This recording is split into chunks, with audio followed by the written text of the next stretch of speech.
ಇನ್ನು ಸಿದ್ದರಾಮಯ್ಯ ಅವರಿಗೆ ಈಗ ಕಾಲ್ ಮಾಡಿ ಮಾತನಾಡೋಂಥ ಡಿ ಕೆ ಶಿವಕುಮಾರ್ ಅವರು ಇನ್ನು ಸಿದ್ದರಾಮಯ್ಯ ಅವರು ಕರೆ ಮಾಡಿದ್ರಂತೆ. ಆಗ ಮಿಸ್ ಕಾಲನ್ನು ನೋಡಿ ಡಿ ಕೆ ಶಿವಕುಮಾರ್ ಅವರು ಕರೆ ಮಾಡಿ ಮಾತನಾಡೋದು. ಶಿವಲಿಂಗೇಗೌಡರಿಗೆ ಸಚಿವ ಸ್ಥಾನ ಕೊಡಪ್ಪ ಅಂತ ಹೇಳಿದಾಗ, ಇಲ್ಲ ಸಾಹೇಬ್ರೆ, ಈಗ ಸದ್ಯಕ್ಕೆ ಕೊಡೋಕ್ಕೆ ಸಾಧ್ಯ ಇಲ್ಲ. ಈಗ ಇರೋರಿಗೆ ತುಂಬ ಜನಕ್ಕೆ ಸಮಸ್ಯೆ ಆಗ್ತಿರೋಂಥದ್ದು. ಶಿವಲಿಂಗೇಗೌಡರಿಗಂತೂ ಸದ್ಯಕ್ಕಂತೂ ಕೊಡೋ ಯಾವುದೇ ಇದಿಲ್ಲ. 2028 ಎಲೆಕ್ಷನ್ ಗೆದ್ದ ಬಳಿ ಆಗಬೇಕಾ ನೋಡೋಣ ಅಂತ. ಬೇಕಾದ್ರೆ ಈ ಬಾರಿ ಅಂತೂ ಕೊಡೋಕ್ಕೆ ಆಗೋದಿಲ್ಲ. ನಿಮ್ಮ ಪ್ರೀಡಲ್ಲೂ ಗೊತ್ತಲ್ಲ ಹೇಗಾಗಿದೆ ಅಂತ.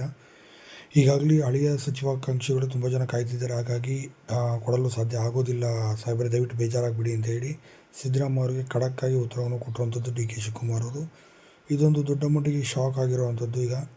ಈಗ ಕಾದು ನೋಡಬೇಕಾಗುತ್ತೆ. ಈಗ ಶಿವಲಿಂಗೇಗೌಡರು ಯಾವ ನಿರ್ಧಾರವನ್ನು ಕೈಗೊಳ್ತಾರೆ. ಕಾಂಗ್ರೆಸ್ಗೆ ಬಂದರೂ ಸಹ ಕಾಂಗ್ರೆಸ್ನಲ್ಲೂ ಕೂಡ ಇವರಿಗೆ ಮಹಾ ಮೋಸ ಆಯಿತಾ ಅಂತ ಹೇಳಿ ಈಗ ಮಾತಾಡ್ತಿರೋಂಥದ್ದು. ಸದ್ಯ ನೋಡಬೇಕಾಗುತ್ತೆ ಸಿದ್ದರಾಮಯ್ಯವರ ಗಟ್ಟಿಯಾದ ನಿರ್ಧಾರ ಹೇಗೆ ತೆಗೆದುಕೊಳ್ತಾರೆ ಈಗ ಅಂತ. ಅವರು ಸಿದ್ದರಾಮಯ್ಯ ಯಾರ್ಯಾರಿಗೆ ಸೂಚಿಸ್ತಿದ್ದಾರೋ ಅವರೆಲ್ಲರಿಗೂ ಕೂಡ ಸಚಿವ ಸ್ಥಾನದಿಂದ ದೂರವಿಡ್ತಾ ಬಂದಿದ್ದಾರೆ ಡಿ ಕೆ ಶಿವಕುಮಾರ್ ಅಂತಲೇ ಹೇಳ್ಬೋದು. ಸದ್ಯ ಕಾದು ನೋಡಬೇಕಾಗುತ್ತೆ ಮುಂದೆ ಬೇರೆ ನಿರ್ಧಾರವನ್ನು ಕೈಗೊಳ್ತಾರಾ ಸಿದ್ದರಾಮಯ್ಯರು ಎಂಬುದನ್ನು.